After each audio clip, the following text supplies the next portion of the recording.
అందరికీ shalom. Grace gospel ministries వారి అనుదిన వాక్యదానంలో ఈరోజు లేవికాండము 10వ అధ్యాయాన్ని ధ్యానించుకుంటాం. ఒక పాట పాడి.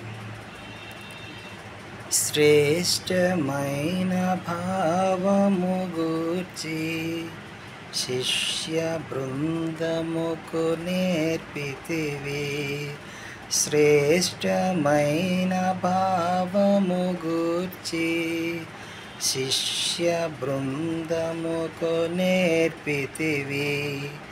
పరముడ నిన్ను ప్రణుతించెద ప్రియముగా పరలోక ప్రార్థన నేర్పుమయా.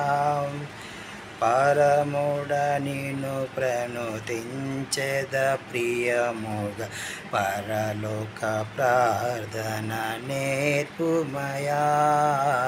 ప్రార్థన వినిడి పావనుడా, ప్రార్థన మాకు నేర్పుమయా. ప్రార్థన వినిడి పావనుడా, ప్రార్థన మాకు నేర్పుమయా. లేవికాండము 10వ అధ్యాయము 1వ వచనములో అహరోను కుమారులైన నాదాబు అబీహులు తమ ధూపార్తులను తీసుకొని వాటిను నిప్పులుంచి వాటి మీద ధూపద్రవ్యము వేసి ఎలోహిం తమకు ఆజ్ఞాపన పని వేరొక అగ్నిని ఆయన సన్నిధికి తేగా అదోనై సన్నిధి నుండి అగ్ని బయలుదేరి వారిని కాల్చివేసెను. వారు ఎలోహిం సన్నిధిని మృతి పొందిరి. ప్రియమైన సహోదరి సహోదరులారా, నిన్నటి దినమున ఎలోహిం సన్నిధి నుంచి మహిమను అక్కడ మోషే, అహరోనులు, ఇజ్రాయేలుల సమాజం అంతయు చూసినట్లుగా మనము చూసి ఉంచాము. ఉత్సాహ ధ్వని చేసినట్లుగా మనము ధ్యానించాము. ఒకరోజైనా గడవక ముందే అహరోను కుమారులు నాదాబు అబీహులు వేరే ఒక అగ్నిని తీసుకువచ్చి ధూపార్తులను నింపి ఆ ధూపార్తిని యావే సన్నిధిని తీసుకుని రాగా వారు మరణమైనట్లుగా మనం ఇక్కడ చూస్తూ ఉన్నాం.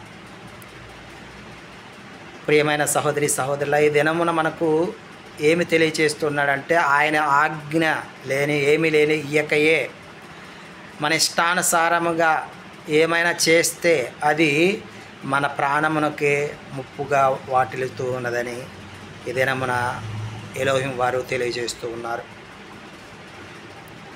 అంత మాత్రమే కాదు, అహరోను వారు సైలెంట్గా ఉన్నట్లుగా, అక్కడ ఏమి చేయలేక మౌనముగా ఉన్నట్లుగా మనం ఇక్కడ చూస్తూ ఉన్నాం. 6వ వచనంలో చూసినట్లయితే మోషే, అహరోనులు, అతని కుమారులైన ఎలియాజరు, ఈతామారుడు. అహరోనికి ఇంకొక 2 కుమారులైన ఎలియాజరు, ఈతామారులు, వారు కూడా చావకుండా ఉండినట్లు ఒక మాట జ్ఞాపకం చేస్తూ ఉన్నాడు. ఏమంటే, ఎలోహిం హషేం వారి తైలాభిషేకం మీ మీద ఉన్నది కనుక మీరు చావకుండునట్లు మీరు ప్రత్యక్షపు గుడారము యొక్క ద్వారముల నుండి బయలు వెళ్ళకూడదు. 7 దినములు వారు యాజకులుగా ప్రతిష్ఠించబడినప్పుడు ఆ ప్రత్యక్షపు గుడారము నుంచి వారు బయలు వెళ్ళకూడదని మరి మోషే మరి ఒకసారి వారికి తెలియజేసినట్లుగా మనం ఈ అధ్యాయంలో చూస్తూ ఉన్నాం. ప్రియమైన సహోదరి సహోదరులారా, మనము ఆషామాషిగా అనుకుంటూ ఉంటాం సేవకులు సేవ అని. కానీ సేవకులు గుర్తుంచుకోవాల్సిన విషయం, విశ్వాసులు గుర్తుంచుకోవాల్సిన విషయం, ఆయన మాట సెలవీయకయే మన సొంత ఆలోచనలతో మనము ఆయనకు వ్యతిరేకమైన కార్యములు చేస్తే మనమే ఊరి తెచ్చుకుంటున్నామని మరి ఈ అధ్యయన భాగములు మనకు తెలియజేస్తూ ఉన్నాడు. ఆమేన్.